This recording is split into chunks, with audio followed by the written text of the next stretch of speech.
for the players.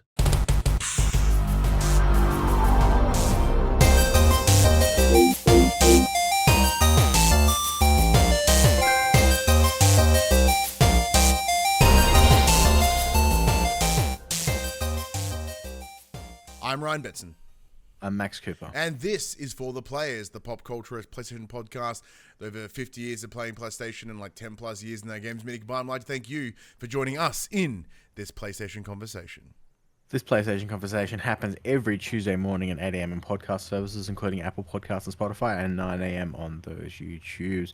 If you'd like to take part in future conversations with us, you can come and check out our socials. Facebook, Discord, Instagram, and X. All of those links can be found in the description below. If you want to join the conversation as it happens, head over to twitch.tv/thepopculturists, where you can watch us record this show live, where you can jump in the chat and become part of the show. If you want to support the show, you can. Tell your friends, tell your family about this PlayStation pod. If you are listening to us on podcast services, be sure to give us a 5-star rating and a written review, which is on YouTube. Be sure to like, subscribe, comment below. I endeavor to answer every single comment. So if you want to support us financially, you can. Patreon.com/PopCulturists. So, once again, everyone, updates.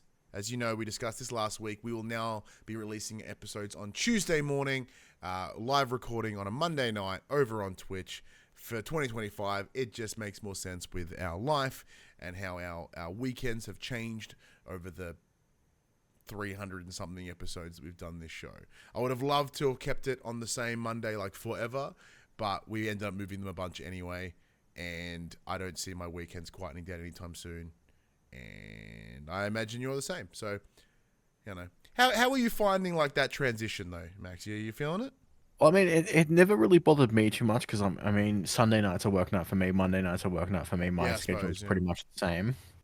It was mainly it was just handy for you for those times that you had a late commitments on Sundays. Yeah, and it made life a bit easier. You didn't have to rush back and. Well, yeah, because whether it be dropping off my son and then working a wrestling show on like a matinee on a Sunday, it gets me home. You know, like last night, because this would be in the second week of the year that we've recorded.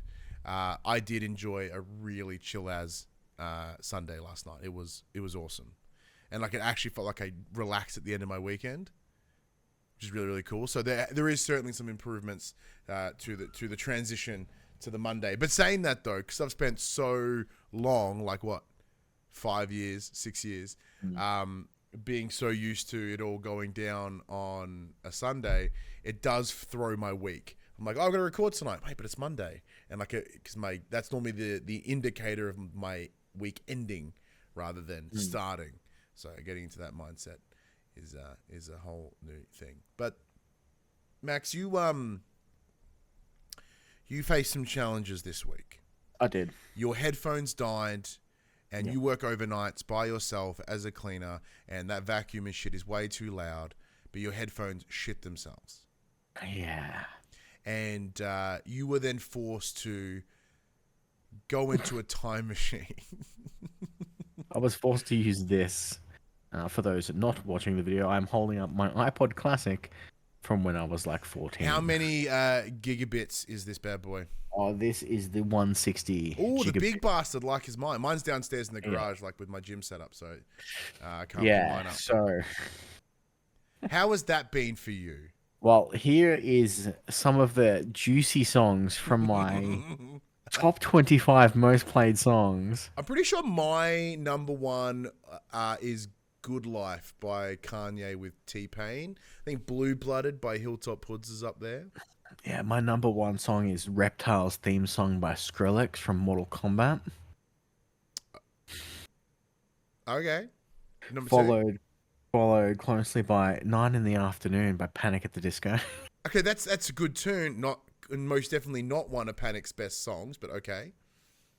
Blood Red Sandman by Lordy. Good old Lord. Oh, well, that certainly ages it. That's like what, 2006? A bunch of Disney songs. That doesn't surprise me. Daft Punk. Which one? Harder, Better, Faster, Stronger. Good pick. Good one. Nice. I'm Gonna Be by the Proclaimers. That I Will Walk 500 I'm very miles. aware, but my face and pause is who would want to listen to that enough times? Like I understand there's a whole episode about How I Met Your Mother. I'm pretty sure I have a playlist called the 2 greatest songs in the world, and that's one of them. And what's the other one? I don't know. Let's have a look. And the rest is a stream of apparently it's Party Rock Anthem by Alan O'Fallon. I'm aware of your love for that song, and it's weird I know how much you love that song. And the rest of it is just a series of mashups that were part of the Mash Up Your Boots yearly quotas. So essentially back in like the early 2000s, a bunch of DJs would get together and release an annual album called Mash Up Your Boots, where they would mash up like the top trending songs. Oh, it's kind of like the old skits mixes and stuff, right? Yeah, probably. So there's the likes of like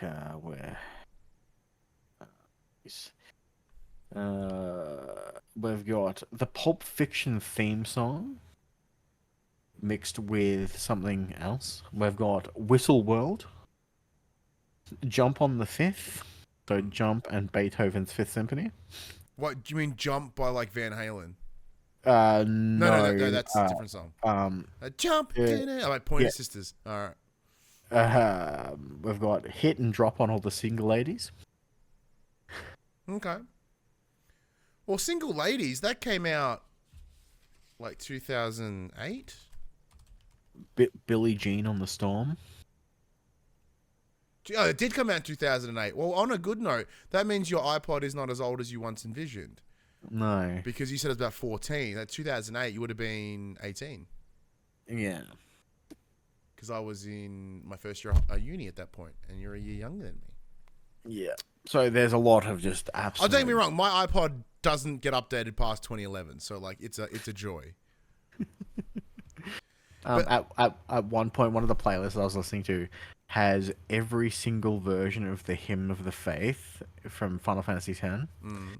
And I'm such a nerd, I can tell which one it is just by the different vocalist. Nerd. Yeah. But because my music taste hasn't drastically changed over the last mine hasn't really 20 either, years. I must admit. But I much prefer listening to audiobooks and podcasts now while I'm at work. I find that music, I feel unproductive when I'm just listening to music, whereas I feel like I'm accomplishing something to a degree if I'm listening to or consuming information via either an audiobook or a podcast. Even if it means even if I've listened to that audiobook before, I feel like I'm still like using my time wisely. In the chat, Mute, one of our regular contributors, has jumped in and they've said, I wish they made the iPod still. I just want music and not connected to a stream or phone. And you still can. Like, you can buy like an iPod Touch or whatever. And you can, like, they're hard to come by. Like, the classics are hard to come by. But there are ways at which you can make your phone into a device into an iPod-like device. Yeah, obviously Apple's... Keep your old iPhone when you upgrade, and then you've got you've got a really big iPod Touch. There you go. And this is my old phone is way full of grunt than my iPod was. The only downside is I can't update my iPod anyway. So when I transitioned from my old computer to my new computer, I kind of fucked up, I think, the transfer. Because like when I open iTunes, it's like, I'm like, but all the files are here. And it's like, yeah, but we're missing the one that says this existed before. Shit. Which is fine. I have no desire to update it. I like it being a time capsule. You know, it's good. It's fun. It's nice. But apart from that, man, what's been going on? My new headphones arrived today, so yeah, I'm back on that podcast bandwagon. What'd you pick up? Anything fancy? I just got JBL Waves. Oh yeah, because you like the in-ears when you're working, don't you? I just used my Telstra point, so it cost me nothing. Yeah, so I used to. I know we're talking about how this stuff. We do talk about PlayStation eventually. I promise. Like I used to live on in-ears, right? Like not just like in my ear, but like those little suctiony doohickey going. Like they were the ones I listened all through high school, and then I don't know. I hit a point where I'm like the idea of that, like it just gives me like almost like a compression headache. It's like even when I got some with the idea of going to the gym, right? I'd sit them in so then I could, it wouldn't be so bulky. But then I found that like every step, like it resonates different than like an over-ear headphones. Because I'm moving around so much, I'm bending down constantly. I need something that's going to stay in my ear. Because if this doesn't lock in and then shifts, it'd be frustrating. Plus, it's bulky, and I assume you're not supposed to be listening to music when you're working. So, like, if they were to see you walking with big honking headphones on, they'd probably no one would ever see me. I mean, no one. I mean, like security camera footage. Something if they ever decided to look and find you sleeping on a couch with headphones on. Nah, because of the nature of the location that I work, they can't have security cameras facing anything. Oh, because government. That's right. Exit doors. Yeah. So you just take it off, walk through the door. So so as long as I'm not like passed out in front of the exit, I'm fine. Which brings up many other concerns greater than your headphone usage, I suppose. Mm-hmm. Yep. But other than that, man, how's your week been? What's going on? It was fun. Went to Williamstown on the weekend with the children to see some of Ali's extended family. Went to the Botanic Gardens. It was fine. Yeah. Yeah. What about you? What have you been doing? What did I do? Not a whole lot, really, from memory. I worked a wrestling show on the weekend. Oh, shock horror. Had a job interview today. That was fun. Yeah, I thought I'd like give it a whirl. Fuck it, why not? And see where it would take me. Not that I'm unhappy in my job at the moment. It's just it suited my previous work history and things I enjoy and love. And I was like, yeah, fuck it, why not? And the best thing about it, Max, is the job had a video application. So rather than just putting your resume in a CV, which is fine, but like I look reasonably cool on paper, but I'm way more like entertaining in video. Like it allowed me to sort of like throw my personality in it and put all my little fucking tism bullshit in it and just kind of really give it like some pizzazz, not with like hard cuts and like, well, that would have been funny though. No, it just gave me like what I would believe an upper hand. Whether it does or not, I don't know. I'll find out at the end of the week, I assume. But yeah, it was just a cool little thing.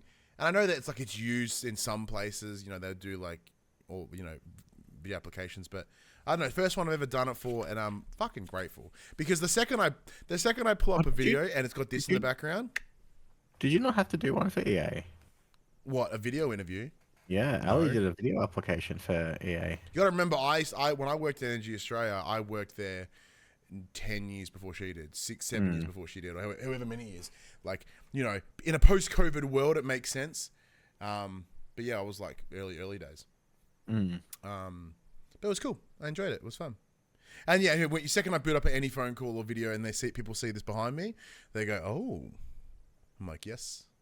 Got your attention immediately. And then they're just like, we fucking hate PlayStation. They're like, "Oh my God, this guy's got so much shit." I'm like, "I do." He's not going to do work. He's just going to play games. Fuck that guy. That's what I do now. But yeah, so this job isn't working from home. So if I do happen to get it, I'm going to be able to leave the house again, Max. Boo. No, it's a mixed emotions. Like I have a feeling the transition out from working from home to leaving my house again will be a bit. It'll take me a little while to catch up, I think. But I don't know. Like I have got quite, not complacent, but like there's a routine to my day now that doesn't change.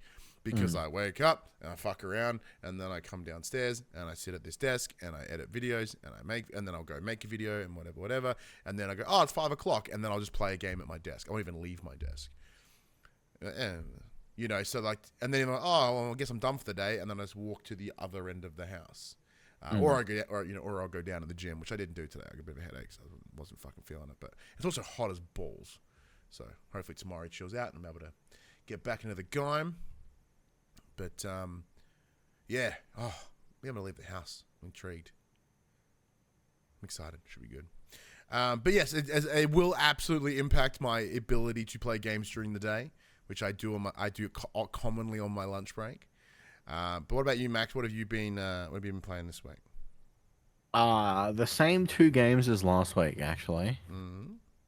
So I am still playing PoE 2. It is still awesome. And as we spoke about in our preview content last week, we are playing Kingdom Come Deliverance 2. I am still playing that. Yeah. And now, have you passed the point at which we... Because as part of the preview coverage, there is a particular time point which we can't discuss. And of course, they are very secretive as the game's not coming out till, another 2-3 weeks. No, I'm not. I'm almost there. Yeah. I'm not there yet either. I keep getting distracted and just getting I'm like mugged. I'm what feels like a stone's throw away, but no, I also keep getting distracted going, ooh, what is this over here? And then that leads me on like a ginormous subplot. I'm like, okay, cool. I enjoyed that. Yeah. And for the nature of preview coverage, we won't elaborate on the game too much further today, just because we did it last week, and as we've played more of it, I fear that we're going to cross that line into things we can't discuss, or we may get a little too intricate about particular things, and I'm just worried of that information hitting that line or crossing that line. But yeah, let me think about myself. So what have I played this week? I played Kingdom Come quite a bit. We've started a new, even though like my understanding is that WWE 2K25 will likely be coming out in the next 3 months, probably around April, May.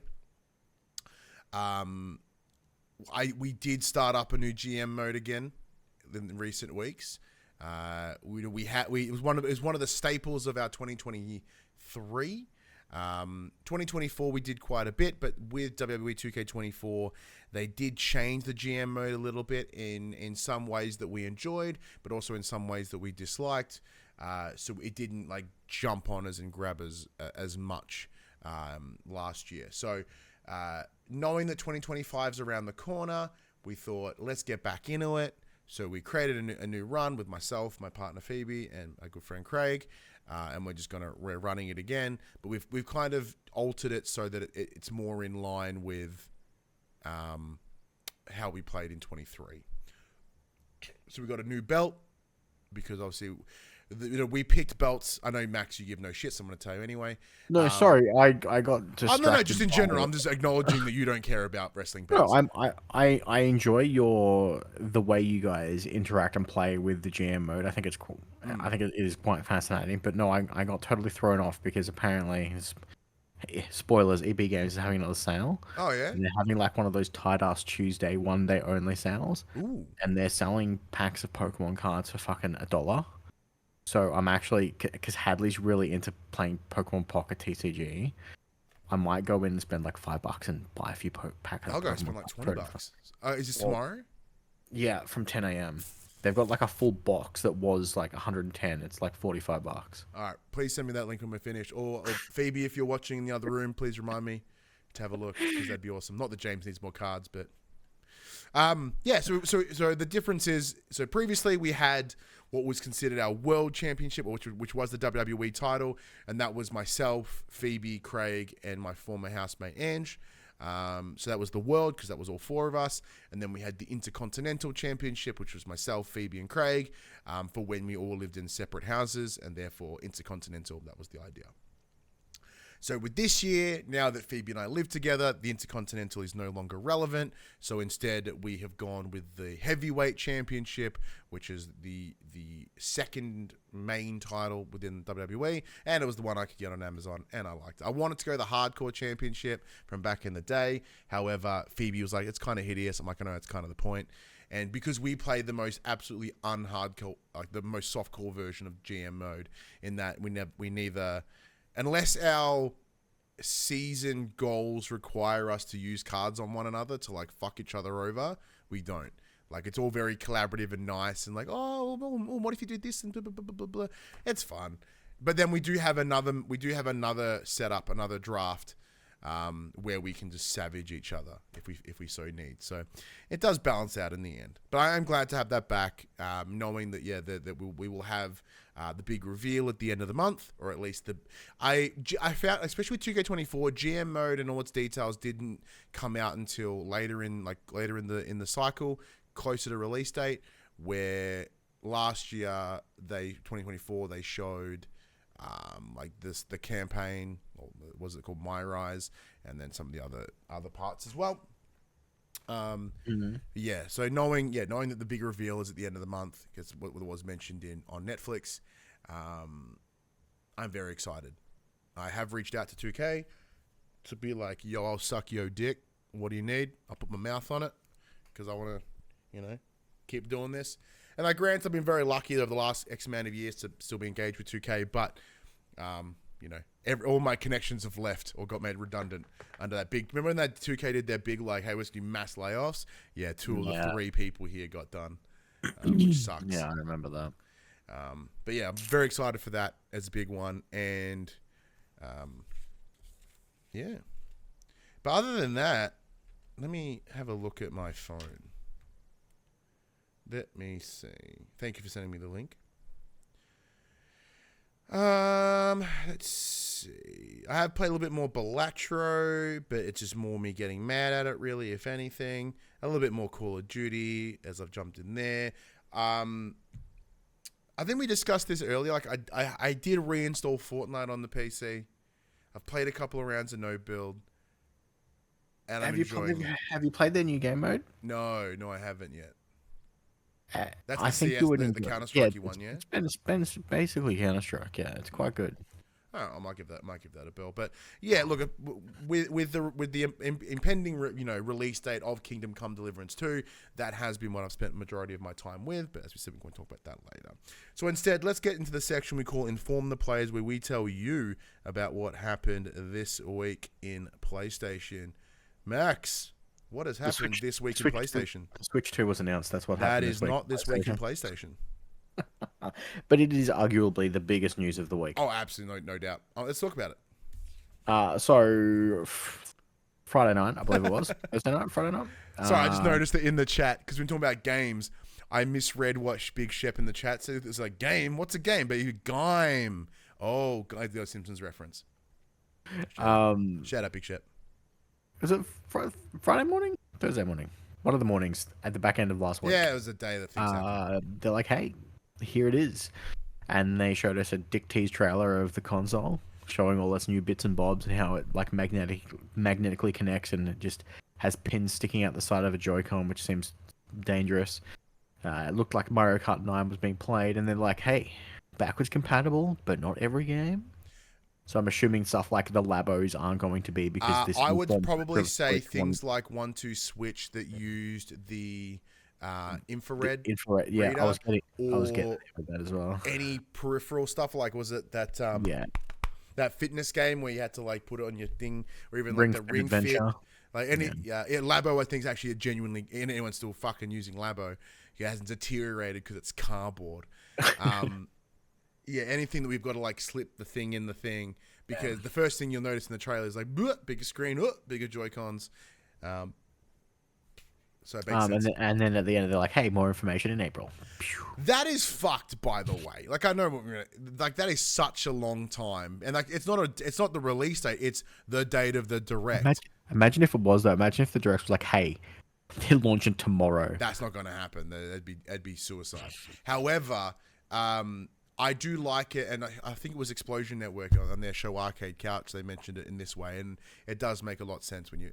So this is announced. This is the trailer that says, "Hey, you should start saving your money." Like, this isn't like, "Hey, it's coming. This is what it is." It's like, "Hey, it's real. It's kind of the same, but there are some minor improvements. Start saving your cash." And I like it in that sense. Now, I have no interest in buying this because I have a Switch and I barely fucking use it. Now, the difference is I bought my Switch on day one, because at the time we were covering a lot of things outside of PlayStation. Like, we were even kindly invited to one of the first hands-on in the world to go and fuck with Switch. And it was cool, and I really enjoyed it. But like now, like, I'd love to go now just to test it out, but like it's not relevant. And even last time I caught up with the Nintendo reps, who I'm still friendly with, they were like, "What the, fucking talk like, Mom, I haven't heard from you guys in ages." They're like, "Yeah, look at your arm, dickhead." And I was like, "Oh yeah, that's true." Here I am with my PlayStation fucking tattoo. It's like, oh yeah, that's probably why we don't talk anymore as much. Cool. Maybe you need to get like add on to that tattoo and just have like Mario humping the square or something. I'm sure I could find a way to repurpose the sacred symbols into something Nintendo. But even then, look, I just simply don't. Into something not so sacred. Not so sacred. But like, I look at this and I go, okay, cool. Screen's bigger, big win. I imagine it's still probably going to be like 1080p. It's probably which is not a bad thing, because even on the regular Switch, like, that pixel density makes it kind of like, quite nice even at 1080. I presume it will still be OLED, because they did the second iteration of the Switch with the OLED screen. So I'd fucking hope it's OLED, otherwise that'd be a monstrous downscale. I like the new clipping mechanism. Rather than a rail that you slide down, it like locks in on the side. There is a clips and magnets. My concern is there's a very clearly exposed pin in that gap that's going to get bent the shit out of almost immediately. The kickstand is is just in every sense of the word better, rather than one piddly little boop. It's this big whole loop of the entire back of the screen. Perfect, because like you can't do shit with that old stand. Let me think. What else about it? I was having a chat with friend and listener of the show, MGB, and he was talking about how he has these hopes that he, would like to sort of see the Switch be an equivalent power to. That is a fucking bargain, actually. In our group chat, Max just sends a picture of Octopath Traveler 2 for $5, down from $60 on PS5. That is actually really good. It's a steal. That is a straight up steal. Yell out if you find anything that might interest me as well. Yeah, well. Yeah, so he believes that, that it might be in the equivalent power of like, or ideally, he's like, maybe it's like the power of a PS5 and a thing because they're working with NVIDIA and this, that, the other. And my belief around the Nintendo Switch is when we look at the Nintendo Switch 1, in the grand scheme of things, its power pretty much sat around a PS3. Like the fact that, The Witcher 3 is running at like 570p just to be a coherent frame rate shows that like how low power this is.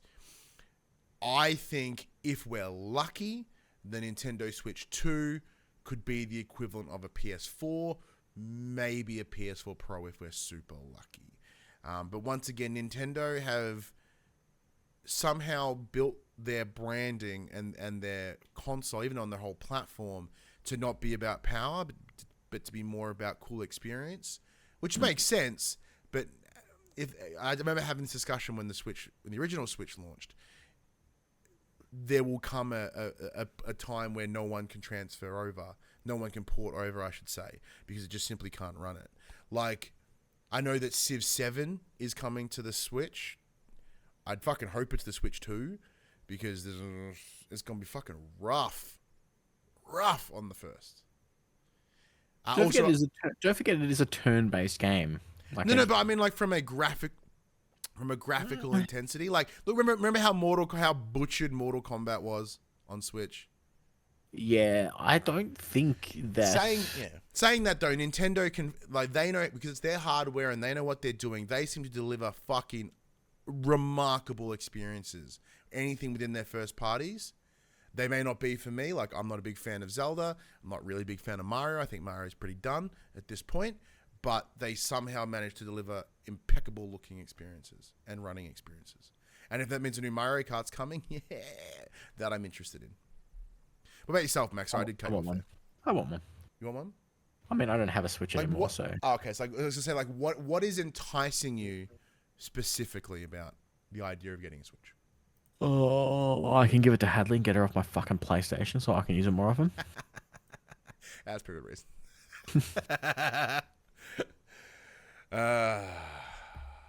And her cousins have got a Switch, and when she went out there last week, she played like Wii bowling and Wii tennis. And all that stuff. She's like, "Oh, this is really cool." And I'm like, "Yes, we used to have one." And you never used it. She's like, "Oh, it was 2." I'm like, "Yeah." yeah, pretty much. So yeah, it'd be cool. Oh shit! Now you're talking. Sorry, Max just sent me a copy. Farming Simulator 22 Platinum Edition. Whole $5 dues.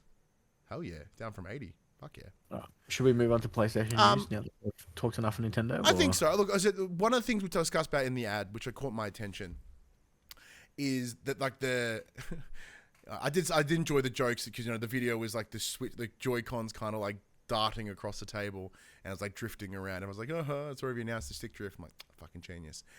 But I did see someone comment of like, what if that's demonstrative of it being like a mouse? Yeah. So it's almost like a mouse keyboard support. What do you think of that? Because once again, like Nintendo are good for their gimmicks. No. Would that open up the experiences that you would want to play on your Switch? No. No, of course not. I'm playing off the computer. Most people play their Switch in handheld. What are they going to do? How are they going to handheld that bitch in a mouse and a keyboard? That's very true. Oh well. Gimmicks it is. Next. PlayStation news. We have the list of games coming to Extra and Premium this month. Kicking things off with God of War Ragnarok, PS5, PS4. Like a Dragon, Gaiden, the Man Who Erased His Name, PS5, PS4. Atlas Fallen, Reign of Sand, PS5. SD Gundam Battle Alliance, PS5, PS4. Sayonara Wild Hearts, PS4. Anno Mutationum, PS5, PS4. Orcs Must Die 3, PS5, PS4. Citizen Sleeper, PS5, PS4. And Poker Club on PS4. And if you're still paying for Deluxe or Premium, you'll get Indiana Jones and the Staff of Kings on PS2 and Medieval 2. Which was PS1, right? Yeah. Yeah. Solid. Like, Yeah. Ragnarok, Biggie, obviously, fan, love it. Everyone should go fuck with it. If you like it, Yakuza, there's a Yakuza in there as well. Atlas Fallen seems to me. Did you fuck with Atlas Fallen? We played it. We played it. Did I play it? I know you did. I remember playing Yeah, it. we played it. Worth grabbing? Yeah, it was alright. Yeah. The other one, the name... Sayonara Wild Hearts is good. I was going to say, Sayonara Wild Hearts is a game I hear often. Pretty sure that's an Annapurna game, right? Oh, it could be. It is one of those games I hear often. I'm like, oh, now I don't know whether I'd like it or not, but I certainly... It's a rhythm game by Annapurna, yeah. A rhythm game, eh? Suddenly I'm... Oh, I know this one. Yeah, I don't think this is very Betson at all. It is overwhelmingly positive, though. Sayonara Wild Hearts is a dreamy arcade game about riding motorcycles, this is not what I thought it was at dance, all. battling, shooting lasers, wielding swords, and breaking hearts. Sounds exactly like you. What do you want about? Actually, yeah. This looks fun. I was thinking, in my head, it was more of a JRPG, but that's all right. No, not at all. I do like that we get Indiana Jones and the Staff of Kings because it's essentially like we get the Pepsi, the Aldi version, the Temu fucking Indiana Jones game. One would argue it's the OG, you know, the OG Indiana Jones game. Well, like we get that pretty soon. Like what, 2 months? Not even. You know. Medieval 2's cool. Medieval 1's available. The other Ocean remake was really sick. But yeah, nothing for me really in this month. But like I said, if you're coming in and you've not played God of War or Like a Dragon, or you want to get your dippy toes in Yakuza, you can. I said you quite like Atlas Fallen. It's pretty sweet. Pretty sweet. But it is also nice to know that there are like some games that you can play on PlayStation because there's just the future looks bleak. So let's get into what is objectively like the biggest PlayStation piece of news this week. You know, the Switch, big bit of news, but this is different and big in a couple of different ways. And you've just called this dead service games, which I quite like. Well done. With another 2 of Sony's live service PS5 games cancelled and sent to the scrap heap, PlayStation fans and games media have started to truly map out the results of the company's games as a service efforts. Announced a few years ago, the results outside of an unexpected Helldivers 2 success story are incredibly damning. In 2022, Sony announced it had 12 live service projects from first-party and partner studios in development. In the time since then, most have been cancelled, and we know of 2 of them. We were informed at PAX by a good friend of ours, and a little bit of inside goss. And it was a game that like no one fucking know about because it never got announced or anything. From what is known, as Sony never publicly named them, as we discussed, here is what is currently known. So there was the Last of Us multiplayer, a lot of the Factions potential spin-off. It was cancelled in December of 2023. There was Marvel's Spider-Man The Great Web, which was an incredible, there's some cool trailer and some cool imagery, and it was cancelled on an unknown date, but it did get revealed as part of the Insomniac leak or hack in December of 2023. There was the London Studio live service game, which was that sort of modern fantasy thing. It looked kind of interesting, which was cancelled and the developer was closed in February of 2024. There was the Twisted Metal re-release or remake or reboot, I should say is the word I wanted, which was cancelled in February of 2024. That bounced around a couple different developers from memory. I think there was one that was the team that did Destruction All-Stars. Luminous something. Helldivers 2, which did release in February of 2024. There was the Payback Project, and this was from Bungie. That was cancelled in August of 2024.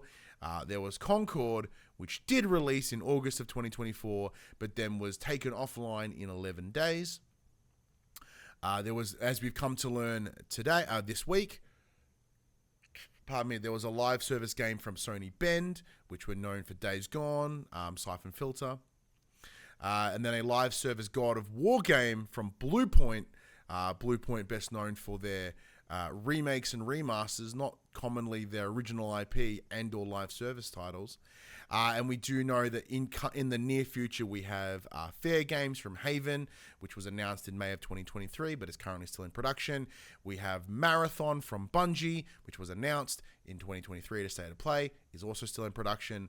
And we are also aware of the Horizon, which is kind of like a unkept secret at this point, is the Horizon Online experience out of NCSoft, as it is currently unannounced, unconfirmed, but it is widely known about. Like, we've even seen some very early alpha gameplay.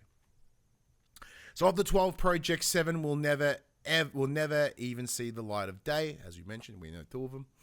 Concord is already no longer playable, so you could well increase the total to 8. With a live service title set in the God of War universe being cancelled, it's difficult to have much confidence in something like Fair Games making it to market either. Now, Max, I have some very strong opinions about this because it's what I do. I am unreasonably opinionated, so I'm going to let you jump into this one. How do you feel about either the state of the live service, of the initiatives, even something, or even the 2 games that were cancelled this week, and what that means for the studio, or from, go nuts. Yeah, Jimbo Ryan didn't retire. He fucking did not. He absolutely did not. Remember when we discussed that? Like, did he? Oh, maybe. Like, maybe he did, maybe he didn't. But we were suspicious, and like, none of us, neither of you said for certain. Like, we gave it benefit of the doubt, but upon reflection, that motherfucker got kicked. I don't think the cancellations from Band and Bluepoint are going to do anything to the studios as a whole. No, they did also confirm that it would not lead. It may not lead. Yeah. They didn't specify whether it would lead to layoffs, but they did mention that it would not result in any studio closure. It sucks that the likes of The Last of Us Factions and Marvel Spider-Man got cancelled so early, but they fucking released Concord. It's a little bit baffling of the you've got 2 great IPs that are adored by fans that loved Factions in the first Last of Us. That's got to be, like, even in a somewhat lesser state, people would have enjoyed that more than what Concord had. Like, it either must have been like absolutely atrocious, or Naughty Dog just couldn't get it to work properly. I have my theory on where they both went, but that's cool. It is problematic to know that, of these 12 games, more than 3/4 of them are just done now. And it sounds like they were relying on these to kind of be able to spread out their single player titles a little bit further than they already are. And it's like what's that beautiful quote by Bilbo Baggins? He feels like butter spread across too much bread. And we're not getting anything, and these were supposed to be the gap fillers, and the gap fillers are just not doing their job. They're not getting to even, the majority of them aren't even getting the chance to attempt to fill the gap. It is very concerning that they've had what would amount to 12 different studios working on 12 different games that ultimately have gone nowhere. Well, granted, yes, like Marathon and Fair Games, we're yet to see.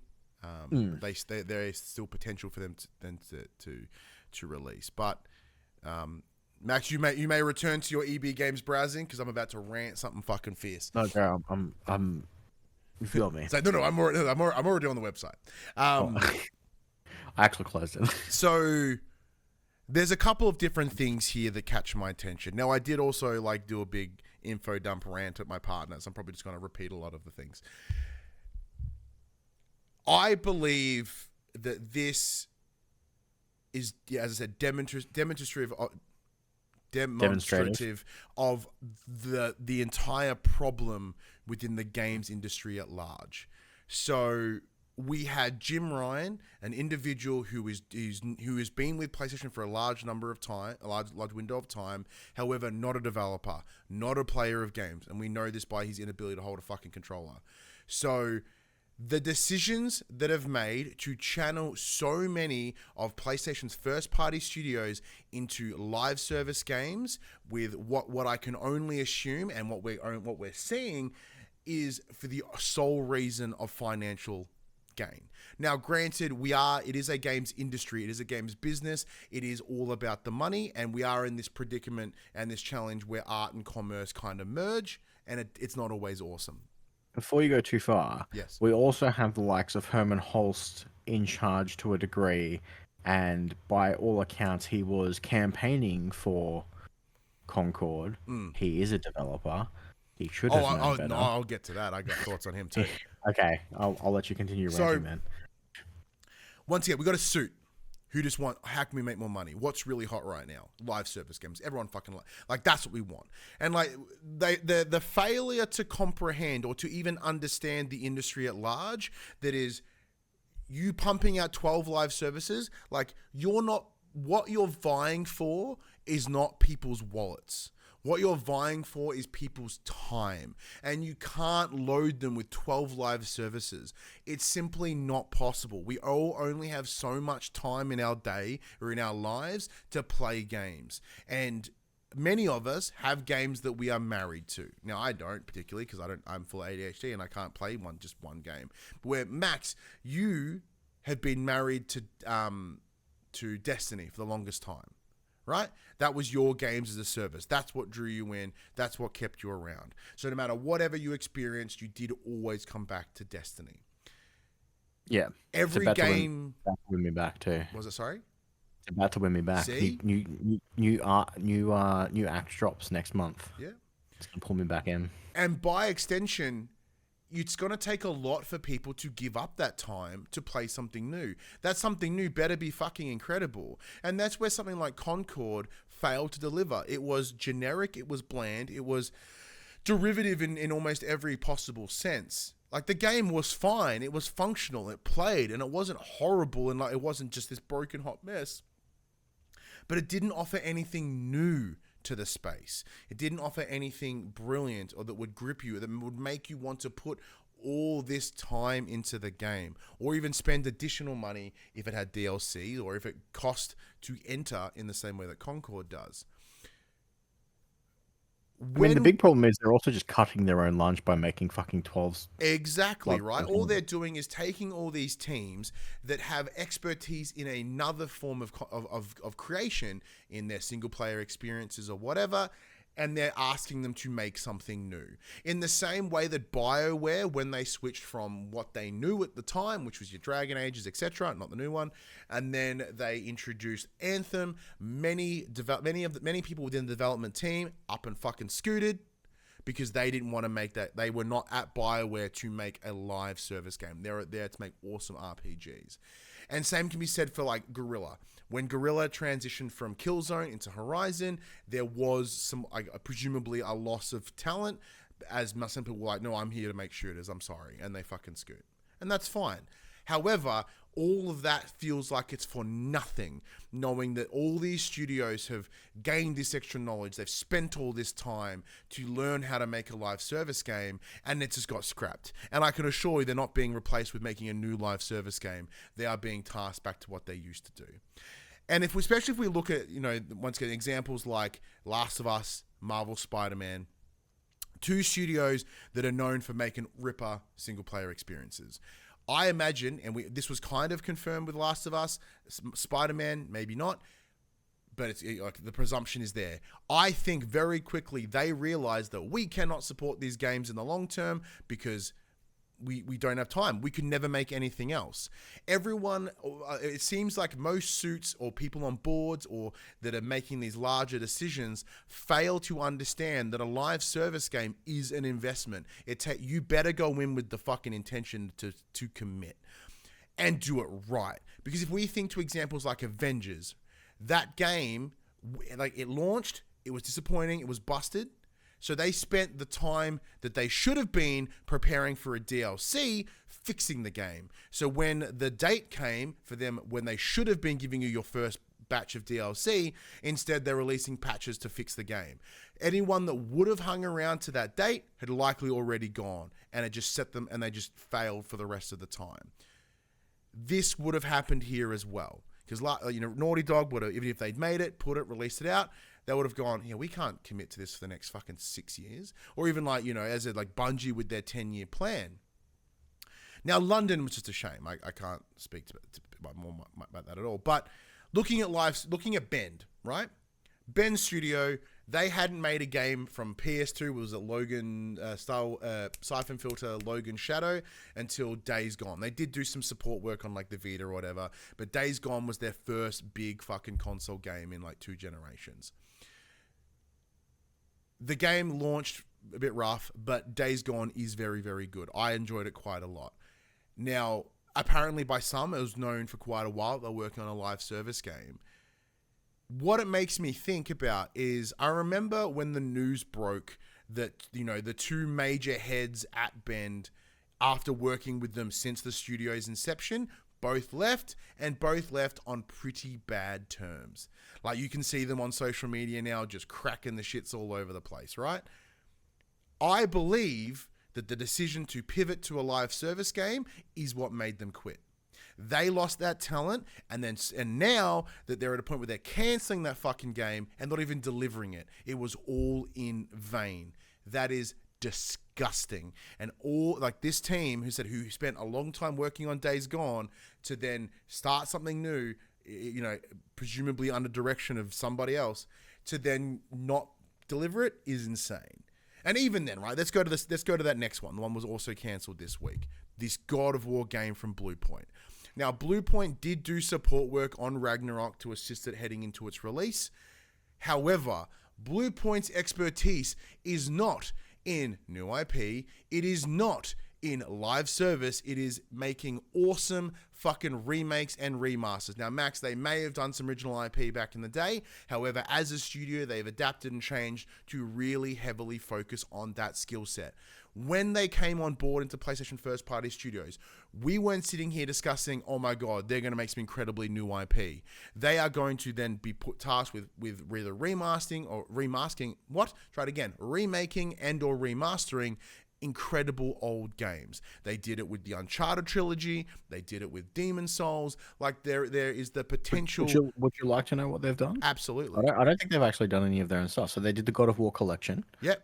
They did Ico and Shadow of the Colossus collection. They did the Metal Gear Solid HD collection. They did the Nathan Drake collection. Mm-hmm. They did the remaster for Gravity Rush. They did Shadow of the Colossus on PS4. And they did Demon Souls on PS5. And they supported on PlayStation All-Stars Battle Royale, garbage game, Flower, Titanfall, and God of War Ragnarok. Yeah. So, they did the 360 port for Titanfall. Now, granted, this is not an original IP. This is God of War, right? And that adds another layer of confusion to this for me. Max, it is well known, it's well documented that I adore God of War as an overall franchise, but particularly 2018 and Ragnarok. They are, without a doubt, within my favorite games of all time. So the idea of a live service God of War game should get me excited. I should be that target audience. But when I heard this news, I literally out loud said, what the fuck? Because unlike Horizon, which I think we discussed this last week, in a different conversation, but in a similar vein, where the idea of an online Horizon game sounds awesome because the world and the robots, all of them are way more interesting than Aloy. Aloy is part of it, but the world and everything you experience is way more exciting. So to make a live service game where you go in as a team and to take down fucking Trematusks and Thunderjaws, whatever, that's mental. But a God of War game, which even the original, they were so heavily driven about Kratos and his story, and then same goes, and even doubles down in 2018 and Ragnarok, Games as a service, we can't all be playing Kratos. It would have like let's just say it's like some sort of fucking hero-based thing, right? Of course you can. You're thinking of games as a service too literally. Well, let me finish my thought because I'm very curious on that, but I'd like to hear. We've had this discussion, but I'll I'm happy for you to go it again. But like, I look at it, as that sense of multiplayer, it's like an ongoingly supported, experience, right? That's how I initially saw it. So the idea of like, oh, do you want to play a game where you could be like Freya and Balder and the guy over there and whatever, and then do you want to do a hero combat game or do you want to do like a MOBA? Like all of those sound fucking horrendous. Super God of War Smash Brothers. That sounds That would be fucking great. That would be How dare you? So ass. And so like from there, I'm like, what the fuck are you doing? So the two parts of that sentence, or three parts of that sentence, live service, God of War, Blue Point, demonstrates such a fundamental misunderstanding of both the IP, what PlayStation are known for and do fucking good, and even what their studios do well. It's baffling to me. Now, I know you and I have discussed like Valhalla was kind of a twist on God of War, which is a roguelike, and you could sprinkle some games as a service. Is that kind of where you were going, sort of like taking that? Super easily. So obviously when you play it, I haven't actually played it, but my understanding is you play through essentially battle arenas like you can do in the base game. Yeah, you just do runs. And your ultimate enemy is Tyr, right? Yes. Why can't you add a different god in at the end? You have a different, because it tells a story between you and Tyr as you're progressing through it, and as you're playing and as you're failing and as you're retrying. Bring it over to the next god. Bring it over to the next god. Bring it over to the next god. Add different modifiers. Add different enemy types. You can pull from the original lore of God of War. Bring some of the Greek gods back from that pantheon, and you play it as a. You can run it as like a memory remembrance simulator, akin to like the Pensive of Harry Potter, where you dive back into your memories and you relive those battles, and they only have to release one a month. They've got 2 years worth of content just by adding in a different god each month, like different rooms, different traps, different points. You're thinking. You're sucking that too literal games of a service needs to be like the successful ones, like. But look, you like. Are you telling me that once again? But I'm saying I mean by this like because that idea in concept. That's a way they could do it and justify it and still not like betray the character and the game for what it is. Look, that concept in and of itself is not horrible, right? It's not bad. If it's the lesser of the evils. However, do you truly believe that the conversations, whether it be within Herman Holst or Jim Ryan or whomever, that is the pitch they would have given? Or it would have been, God of War is really popular. How can we make a recurring income from God of War? Because like buying a boss or a DLC once a month, that is not the money that they want. Like the behaviors at which they are handling this, they want a Fortnite, they want a Diablo, they want Apex. They want. But they clearly don't, because Concord wasn't that. That was a buy the game and your characters will be free from there. But they made their little twist to it, right? But it is still at its core. They wanted the experiences to align with them. They did make the little tweaks, but predominantly it is that. Sorry, my hand's off screen. Predominantly it is that. So with the sole purpose, the only reason that you want to push 12 fucking live games as a service is because you want there to be one that gives you millions of dollars a month. They want a Fortnite. They want something that will just give them a passive amount of income. And like, although that God of War idea of yours, I'd mentioned, it's the lesser of all the evils. It's not horrible. I like it because I wouldn't mind experiencing more lore, but I can assure you that is not what they're going to be pushing. Like this Horizon one, I think would be more in line because they can do, they can bring in more dinos. They can charge you for fucking gems and shit. They can charge you for shards and tanks of fucking blaze. Like that is where they can throw all those additional bits of dollars in. Where like I don't initially in my immediate reaction see that happening in God of War, and that's the sole idea. Now, Fair Games and Marathon, we have no idea what they're going to be. I don't want to comment on them too much. Marathon's a shooter, so yeah, but that'd be pretty cool. But like Bungie aren't going too far out of their way. Exactly. Like Bungie's probably like reasonably safe. It's an old IP, but it's in a new way that could go either way, right? But to Herman Holst, the interesting thing here is if we think about this as, and it's once again, now we speculated at the time they had one CEO, he retired, quote unquote, and then was replaced with two individuals, one to cover hardware, one to cover software. Now that also makes sense in a good business management. No one is good at both things. That is fine. But I know Herman, I do believe Herman is responsible for this.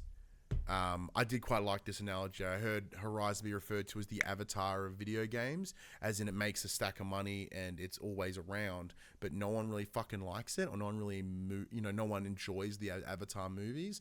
I like the analogy because it's funny. I think Horizon is brilliant. I really, really enjoy it. Like the world, the game, the characters, everything. So it's not quite Avatar, because Avatar is just straight shithouse. But yeah, so Herman I think is very like pushed Horizon. I don't know, like in now I also don't believe he's the person to correct this ship either, because we're looking at this, and if all these studios have lost so much time to developing games that will never see the light of day. Now, granted, not every game that enters development goes to the end. We talk about Corey Barlog and Sony Santa Monica's a space game that they were looking at prior to making God of War. It puts in that space. But then on top of that, let's have a look at the list of PlayStation first party studios, because I assure you the rest of this generation's fucking bleak. So Ben Studio, we knew they'll work, as we now know, working on a games as a service. There's nothing coming from the immediate future. Bluepoint, same. Fire Sprite, best known, for this, that, the other. Hang on. Is Fire Sprite still going, isn't it? Yeah. Mm-hmm. Yeah, so Fire Sprite's still going. Their last thing they did was Horizon Call of the Mountain. And they did the Persistence, so nothing probably coming out of them in the immediate future. Guerrilla, same dealio. We know they've got stuff coming, but nothing in the immediate future. Haven, Fair Games. Housemarque, they've not released or announced anything since Returnal, but listening to Sacred Symbols this week, they were joking, but it's also something worth considering. Is like, has Housemarque been caught up into this? Have they gone, oh, maybe we can get them to make a live service game as well? Now, I imagine we would have heard about it by now, but if they're willing to like consider about butchering and blasting things like God of War, who's to say they wouldn't put Housemarque in there? Insomniac and Returnal 2, you pay for, it's an old arcade game, you pay to continue. That would be asshole. Insomniac, we're aware about. Media Molecule spent an ungodly amount of time working on fucking Dreams and have really nothing to show for it. Naughty Dog, they're in the middle of making, like, their thing at the moment is Intergalactic, have the Heretic Prophet, and that'll be coming in the next 2 years, I assume, 3 years maybe. Nixus, solely their PC ports is what they're there for, but I'm sure they're going to make a live service game now. That seems to be the pattern. Polyphony, Gran Turismo, that's kind of it. San Diego, MLB The Show, that's their thing, and the belief that there's a secondary team there that's working on something else. San Mateo, which is support. Santa Monica, God of War, that's what they're working on. Sucker Punch, Ghost of Yotai is their next big thing. Pardon me. Asobi have just done Astrobot, so they'll be pretty quiet for a while. Don't forget Yotai's coming out this year. That's what I'm saying. But like, it's going to drop, and then the rest they would have realistically, if assuming they have something in the pipework, they would be in pre-production for that. Yeah, early concept if they're planning something post Yotai. But even then, like, that's 3 years, 4 years, 5 years of development time that just won't happen. And then Valkyrie, which are a support studio, so they're not going to be pumping out any of their own stuff. The point I'm making here, Max, is the back end of this generation doesn't look that rad.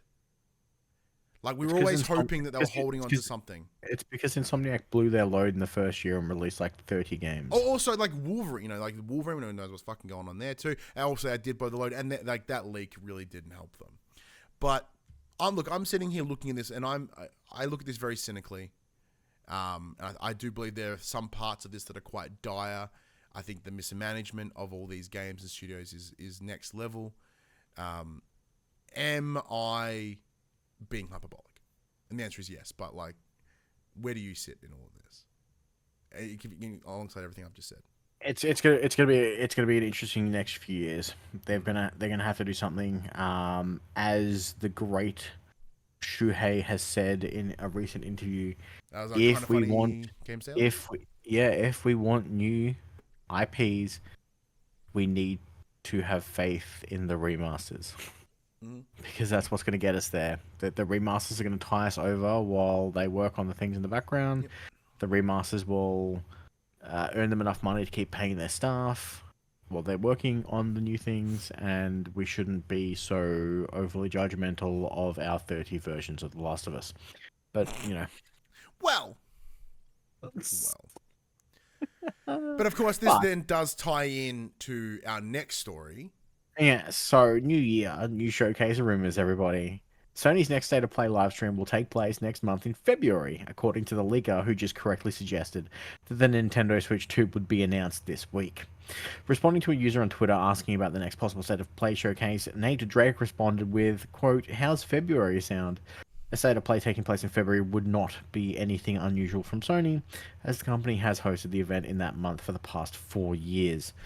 Either through general presentations or one focused on a single game, the likes of Death Stranding 2 on the Beach and Ghost of Yotai could be headliners for a potential upcoming State of Play, since both are slated to arrive in 2025.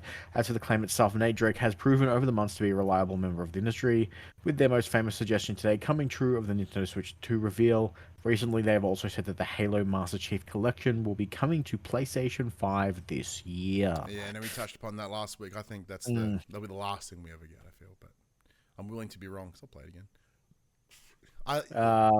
Yeah. Bouncing off what we just said, I sure fucking hope so, because they better start explaining what the hell they're working on. Or I imagine like every showcase and or State of Play for the foreseeable future will just be like, hey, here's all these second parties we're working with. What? You know, like it just has to be. And that's that's both like awesome and poo. Because what I love about PlayStation is the first party, you know, story driven single player experiences. That's what I fell in love with. That's what I want to experience. And that's what I want more of. And like you know, in previous times when they've announced showcases and State of Plays, we're like, oh, should we do a predictions? And a lot of it is, I can't fucking think of what they're going to do. It's worse now. If you're like, what would be in this showcase? Like, I don't fucking know. No idea. Not Bloodborne 2. Not Bloodborne 2. Yeah, the one studio that would have been working on it would have been Bluepoint. And what are they doing? Not fucking Bloodborne. I'm going to take the quick bits too, because there's only two. PlayStation revealed a new Astrobot speedrun level at the finals of the PlayStation tournaments. It looked pretty good, but I assume they're not releasing it, right? Like, it's just kind of an in one use thing, right? I don't know. I think they are releasing it. Be weird if they didn't. And Dragon Ball Sparking reveals its first DLC pack that features 11 characters, 8 of which are copies of Gohan and Piccolo. Yes! An absolutely true fucking DBZ four fashion. There's 4 Gohans, 4 Piccolos, and 3 other dudes. Wait, what Gohans are not already in the game? And it's for the movie, so there'll be like a Gohan Beast Mode. Oh, yeah, because that new movie's coming out soon, yeah. It's out, man. Is it? Oh, is it? Yeah. Oh, man. So, like, after seeing Sonic 3 last week and then looking at it going, the final battle is just Goku versus Vegeta, and it was sick. I was like, oh, maybe I should watch. Like, so I downloaded by means, because it's not on any platform that I want to pay for, DBZ Kai. Like, I want to see, because James fucking blasted at the Sonic. I was like, oh, maybe just give me a DBZ. Like, he's just enough, you know, energetic teenage boy. Just watch Dragon Ball Z abridged on YouTube. Nah, I want to watch Kai. I'll give him Kai. It's only like 100 episodes. It's comparatively to like the nonsense that is the regular fucking series. But yeah, cool. Oh, and you put in the chat, season pass holders get Sparking DLC early today. Ooh, wait, is that us? So I think that's us. Woohoo! Shout out to Square Enix. I didn't realize that. And Bandai Namco. The series. Go watch Kai. I should go watch Kai. It looked good. And it was on Blu-ray, so it's all pretty. Which Daima? It's on fucking Netflix. Which one? Daima. Isn't that like that's like a new series though? Yeah. Yeah, it's where they're all children again. Yeah. All right, so that does bring us to the end of the news section. However, we aren't done just yet, Max. Normally we wrap the shop, but it is time for our video games draft. Now, nor did I expect to like rant so long, so I do apologize. But lucky we started early this week. Oh, mate, we are ahead of schedule on my book. I thought we wouldn't get here till about 9 o'clock. Oh, brilliant. Excellent. What time is it? Oh, it's 8:30. 8:40. Okay, we can make this work. All right, so we are doing things a little bit differently this year. Last year and the previous times that we have done this, we have had it that the listenership, our community, would have given us a selection of game, like a pool of games to choose from.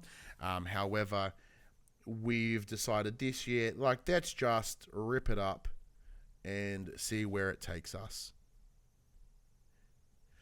6, 7, 8. Now, we are still going to go with 8 games apiece. There can be no duplicates. Neither of us can have the same title. Scores will be from Metacritic. If there is a PS5 and a PS4 version, we will be selecting the PS4 version as the number at which will come from.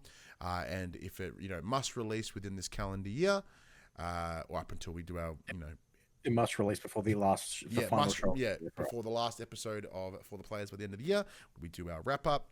Outside of that, it's pretty chill. It just must come to PlayStation. Now, I won last year. You won. So apparently I go first. So we normally do that exchange, but that's when we normally have the pool to pick from. I think we flip a coin. Are you trying to justify yourself the GTA 6 spot? No. I'm just saying I'm happy to flip a coin. Yeah. We've changed it. The advantages worked in a different way. I want it to be just a big rando. I don't have an actual coin, but I've got a digital coin flip. Yep. Do you trust me enough to? I absolutely do trust you. All right, call it then. Heads. It's heads. Beautifuls. All yours. All right, cool. I guess I'll go first. Now, as like you joke, but like I am probably just going to pick GTA 6 as my first. I think it's probably the safest bet, so I'm going to go with that. For a couple of reasons, as I said, it is going to be likely the most successful video entertainment piece, and presumably it will rank like late 80s, or at worst, at absolute worst. So what's GTA 5's? Because even the port to PS5, Metacritic Grand Theft Auto 5 on PS5. Let's see. It's 97. 97. So like, hang on, that's for PS4. But there is also a user review of 3 on January 12, 2025. Some guy gave it a 3. On PS5, it's 81. Okay. Yeah, look, even then, that's in the window. I want to fuck with 80s and 90s, right? That's where I want to hang out. So I'm okay with that. Done. GTA 5 is my number 1. It'd be crazy for it to do anything worse. Max, what's yours? Monster Hunter Wilds. Damn, that was my next one. Why do you believe this will do well? Capcom have been absolutely fucking killing for the last few years. Monster Hunter is one of their biggest and most favorable IPs, and I played it a couple of weeks ago, and it's fucking mint, so I hope. Yeah, look, I'm in the same boat. Monster Hunter most certainly is not in my wheelhouse. Like we tried to play Worlds together. I even tried to play it myself. It just didn't sing to me. And this is where I hope that like this Horizon game, whenever it does come out, is in line and I can enjoy it. Good pick. I think that will do exceptionally well. Hence why it was also on my criteria list. My second one, my number 2, is Death Stranding 2 on the beach. Now, I understand that this could either go two ways. I believe the wank of Kojima and everyone's love for it will give it some extra bumps, which will put it in that nicer window. However, as we saw with the likes of what was it, Leo? Where was it at? Whatever his outlet here is, where he gave it a 3 out of 10. I think he's objectively wrong for Death Stranding 1. So I believe Death Stranding 2 on the beach will be something cool. I think it'll be something great. I believe in Kojima. I believe in the game. I thought the first one was immaculate. I know you did. Mm-hmm. Do you think I think 2 will go well? You say? Yeah. Would have that been on your list? It is on my list, but that's fine. I figured you'd take it. Be cool. Next up for me is Elden Ring Night Rain. Oh, yeah. I didn't put that on my list at all because I knew that was going to go to you. And it would feel disingenuous. Former Game of the Year winner, Elden Ring. It's a no-brainer. Yeah, absolutely. I do wonder. The only thing that concerns me. I think they've gone from a niche genre to an even more niche genre inside of a niche genre, and that may fuck them. But yeah, like if that multiplayer integration isn't like good. Well, I don't think it'll matter. I think the Elden Ring Giga Chads don't want to play with other people anyway, and they want to fucking solo it anyway. Yeah, probably. But that would be the thing. Like, if it's built in such a way that it has to be done in multi, it's one or three players. Yeah, 1 or 3. Oh, it's 1 or 3. Okay. Yeah, you can Giga Chat it up. It's not a big deal. Yeah, that would absolutely happen then. Let me have a look at this. I'm pre-typing what I think you might pick. All right, what do you think it's going to be? Judas?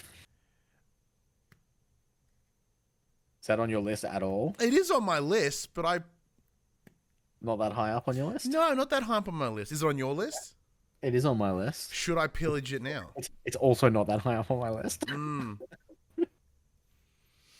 It may be on the very bottom of my list. I'm willing to hold off on Judas. I like it. I think it will be interesting. You know, dude that made BioShock looks pretty rad.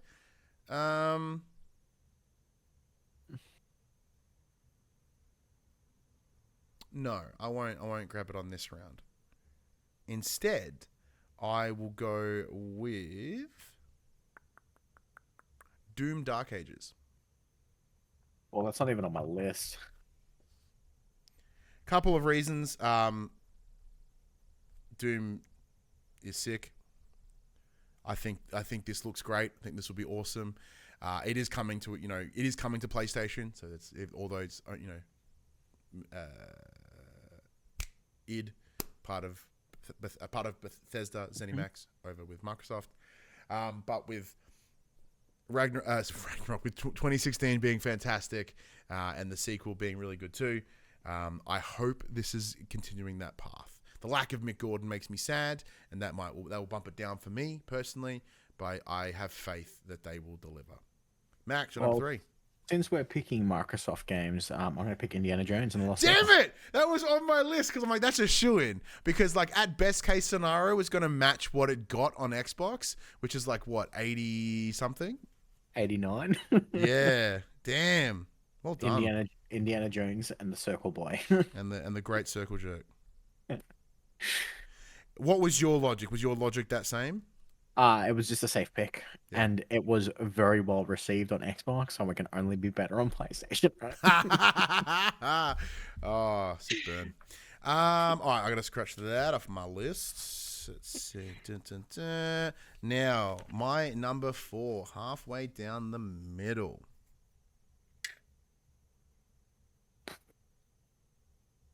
I'm going to go with Sid Meier's Civilization 7. Mm-hmm. One of my most looked forward to games. Well, that is not on my list at all. That is the reason I'm thinking about it. Like, I think there's a lot of people that are quite excited for this game. It's been a while. I think there's a lot of interest in it for that reason. Pardon me. I think there's good expectation. It should deliver, hopefully. For my 4th, I'm going to pick another previous Game of the Year winner. I'm going to pick Splitgate from Joseph Fares. Oh, that was on my list, yeah. I'm going to take Split Fiction. Split Fiction, that's right. Or Split Gate. That's a Split Gate is a whole different game. I definitely don't want that on my list. No. Yeah, Split Fiction. I heard the split part and I was like, oh, I think that's the one I'm thinking of. But yeah, look, I did consider having this on my list. I think it's a safe bet. Joseph Fares is brilliant, as is the team at Hazelight. I think that would be interesting. Would be very, very interesting. I am going to go with, for my fifth pick, Like a Dragon Pirate Yakuza. Dick. With the ever growing success of the Yakuza French series, or like the now Like a Dragon, I can never remember the name of the studio. It's like 3 words, and I can never say it properly. Something Gudakai or no. It's Ryuga Gotoku. Ryuga Gotoku. Like, thank you, Mute, in the chat. It lasers and pirate ships, man. Like, yeah, it's big win. Tick, tick, tick. It seems to me like an easy win. It's taking what everyone loves about Yakuza and making it extra silly, which is also something everyone loves about Yakuza. I have good hopes for this. I think that's certainly up there as a good, enticing pick. All right, Max, number 5. Number 5 for me. My list is getting very small. I'm gonna take Ghosts of Yotai. Nice. All right, fill us in. What's your? Sucker Punch did a great job with Ghost of Tsushima. If this is even half of what they achieved the first time, is going to be a banger. Yeah. Like. Look, and I'm hoping for more like a legend style multiplayer gameplay that dives deep in like the supernatural lore of the area as well. Now I know I'm like showing my hand here, but the initially Blur response to Ghost of Yotai is what made me put it later in my list. In the same way that you're not going to see Assassin's Creed Shadows on my list, because I believe that will not be well, and even whether it be the game be fine, that's not a sentence, whether the game is fine, I do believe the larger narrative and discussion, not on my list either. In the same vein of like, Yotai and Shadows, I think it'll be kind of pooped on by the anti-woke brigade, and I think that will impact its larger score. So hence why I didn't put it on my list, but I do believe in Sucker Punch that would deliver something good. I can cross that out, because I don't need that one. That one's off the list. That one's off the list. All right. Number 6 for me is The Outer Worlds 2.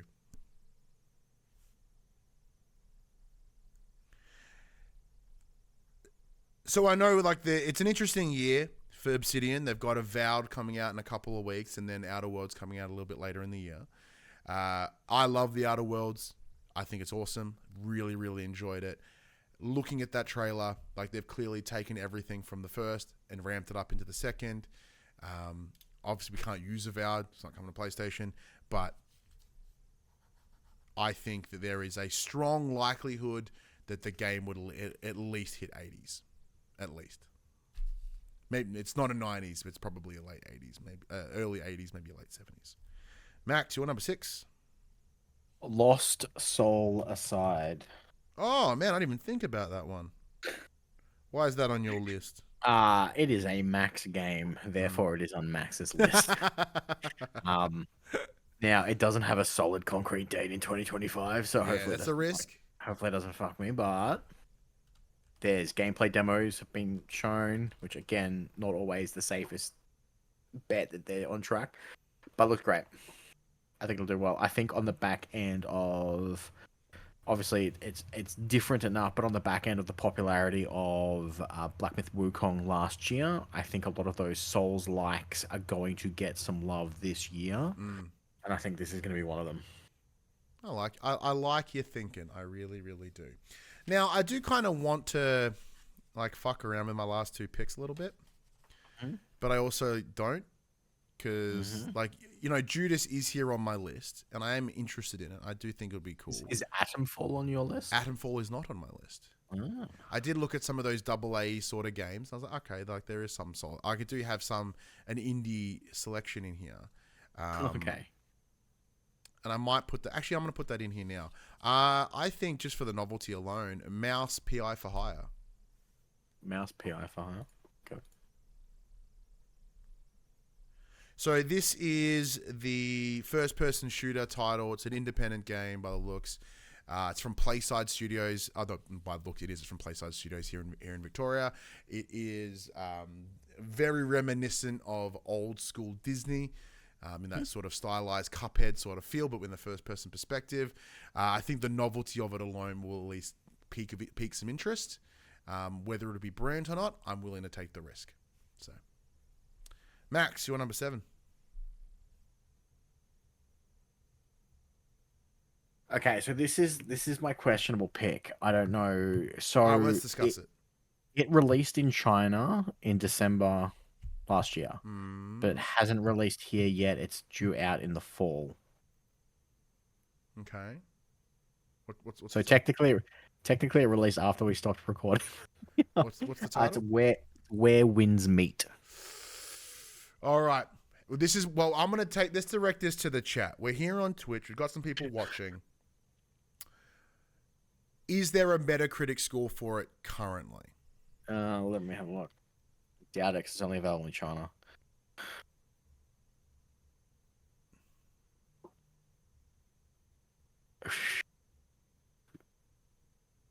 It has 1 review on PC. Okay. So I am willing to... It has a TBD for PS5, and there's 1 review on PC. Okay. So with that in mind, I am willing to allow it because there is currently no reviews for it on PlayStation. It's the same rules at which we use for Indiana Jones. What was it called again? Sorry, When Winds Meet? Where Winds Meet.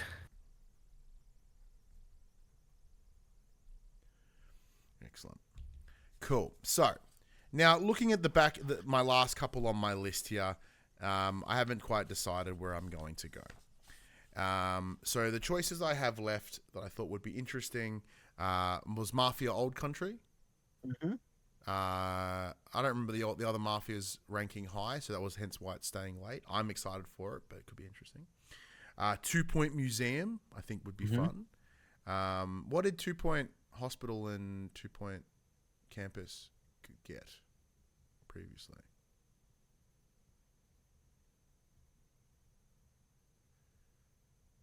Oh, why did it say me halfway down the page? 2 Point Campus is sitting at an 83. 2 Point Hospital sitting at an 83. Okay. The other one I had was Borderlands 4. I think there's quite a risk that's going to be buttholes. So I've not put it on there. That's also on my list too. I did also consider Little Nightmares 3. Is also on my list But with as it well. not being made by Supermassive, I am concerned for it. They were all my backup games in case you picked too many of the games that I've had on my... And then, Judas on the list, of course. Ken Levine. Very intriguing. Probably a good pick. And then one I put in there for funsies. Because you picked a max-ass game. I'll pick a bets-and-ass game. I'm thinking maybe WWE 2K25. But I forget how 24 reviewed. I think it reviewed well. Metacritic on PlayStation. WWE 2K24 reviews are sitting at an 81. Oh, shit. All right, well, in that case, I am currently tossing up between 2 Point Museum and WWE 2K25. Now, seeing as you made a max-ass pick, I think I might go with 2K25. I would ask for your opinion, but... for 2K25, yeah, I'd do it. I think my last pick's going to be another max-ass pick. All right, well, yeah, fuck it. Let's do it. It would be disingenuous of me to like pick something that isn't a franchise I care dearly about. Done. My number 8's WWE 2K25. Max, what's yours? What's your final pick? What's your last list? No joke. So I originally had Fable on my list, thinking that it's going multi-plat. It is not, as far as we're aware. As far as we're aware, it's not. So the things that are left on my list that we haven't touched on are Atomfall. I'll explain a little bit as to why. So why would Atomfall be on your list? Atomfall just looked kind of cool. It's one of those post-apocalyptic survival things, but it's set in an alternate history in the 1960s. So like, it kind of there's hooks there of what could be engaging. Yeah. Well, what was that game that we played? Was it last year or the year before? That was absolutely asshole. Where the fridge tried to fuck you. Yeah. Atomic Heart.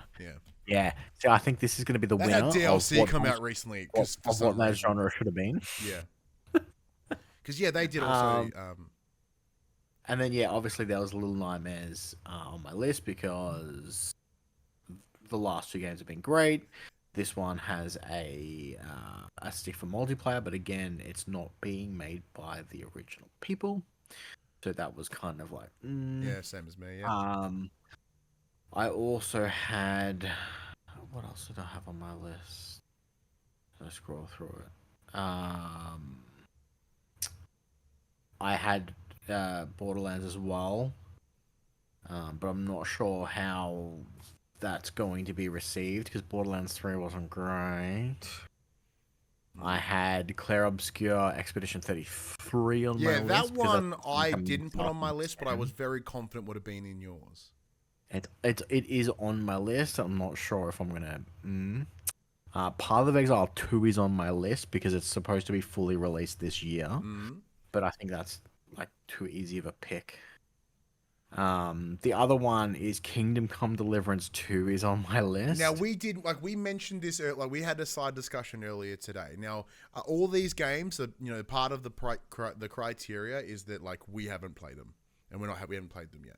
Where Kingdom Come Deliverance, although it hasn't released yet, we have played it and experienced it, which in turn it adds a perception into how we think it may score. Now, we can't discuss that as part of our embargo agreement, so we can't even tell you what we think it will score. But yeah, that was just me. That's why it's not on my list. I think that'd be quite rough.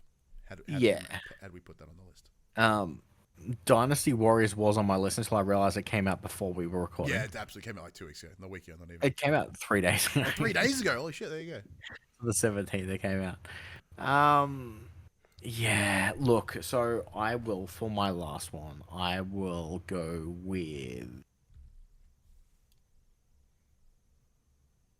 What am I going to go with? There's a game coming out next month. In March. That I'm going to adore that I don't think is going to score well, and that's Bleach Rebirth of Souls. Yeah. I thought you would have picked like Suikoden or something because those remasters are coming and they'll probably score. Yeah, but I won't play them. I feel like it's something that I want to pick something that I want to play as well. Actually, yeah, pretty much everything on my list I want to play. Even Civ.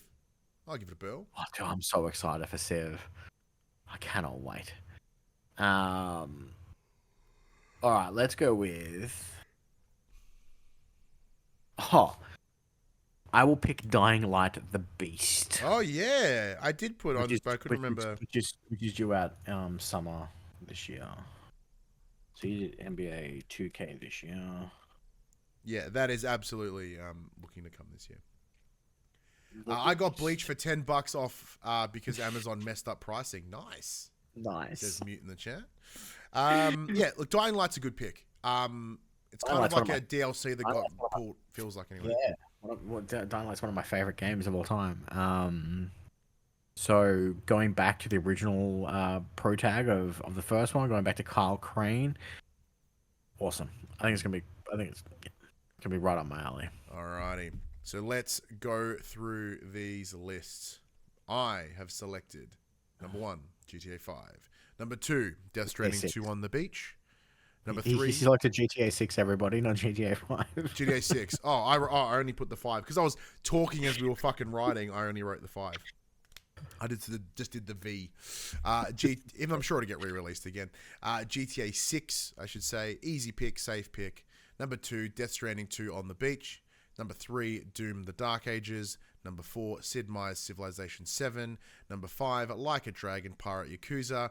Number 6, The Outer Worlds 2. Number 7, Mouse PI for Hire. And number 8, WWE 2K25. Now for backs, your selections were number 1, Monster Hunter Wilds. Number 2, Elden Ring Night Rain. Number 3, Indiana Jones and the Great Circle. Number 4, Split Fiction. Number 5, Ghost of Yotai. Number 6, Lost Soul Aside. Number 7, Where Winds Meet. Number 8, Dying Light, The Beast. Now I feel I've picked a lot safer than you in your last couple being little wild cardies. Especially those like, Where Winds Meet and Lost Soul Aside. I'm very reliant on big releases, big AAA. Oh, dude, if GTA gets pushed, I'm fucked. boned. Absolutely boned. Yeah, I think just that one thing will screw you. And I'm starting to believe that Death Stranding 2 is not fucking coming out this year because Kojima is starting to have a whinge that he doesn't know how much longer he can be creative for during their crunch time. Shit. I have this feeling that might get pushed a little bit too. Look, that's the problem when you play with the big boys, right? Like, you were aware that shit could go wrong. And, like, Mouse for Hire is probably an interesting choice. I'm hoping that the novelty of it would give it some advantage in the same way like Plucky Squire. Civ 7's definitely coming because that's out in 2 or 3 weeks. Yeah, and there's no preview footage already out. WWE is happening because of yearly thing. Shit. Hang on. Sorry, I wrote NBA 2K for you. You said that out loud, you dingus. I heard you say it. I was like, what the fuck? But yeah, WWE 2K25, it's absolutely coming. We know it's coming, so it's easy. It's good. Good selections. Good selection on both our parts. Dude, Tron Catalyst would have been a good one too. I'm glad neither of us picked Hollow Knight. Yeah, that's game's not fun. I've ripped this off and I'm going to stick it here on my whiteboard so I don't lose Skate was originally on my list until I remember that it's only coming in early access. Yeah, and we don't count early access. It's not a full release. Alrighty, well that does wrap this bad boy up. Let's just get out of here, man. Let's just go. Alrighty. All right, everybody. This PlayStation conversation happens every Tuesday morning at 8 a.m. on podcast services, including Apple Podcasts and Spotify, and 9 a.m. on those YouTubes. If you'd like to take part in future conversations with us, you can come and check out our socials: Facebook, Discord, Instagram, and X. All of those links can be found in the description below. If you want to join the conversation as it happens, head over to twitch.tv/thepopculturists, where you can watch us record this show live, where you can jump in the chat and become part of the show. If you want to support the show, you can tell your friends, tell your family about this PlayStation pod. Pardon me, if you are listening to us on podcast services, be sure to give us a 5-star rating and a written review. If you watch us on YouTube, be sure to like, subscribe, and comment below. I endeavor to answer every single comment. And if you want to support us financially, you can at patreon.com/thepopculturists. But until next week, I'm Ryan Betson. I'm Max Cooper. And that was For the Players.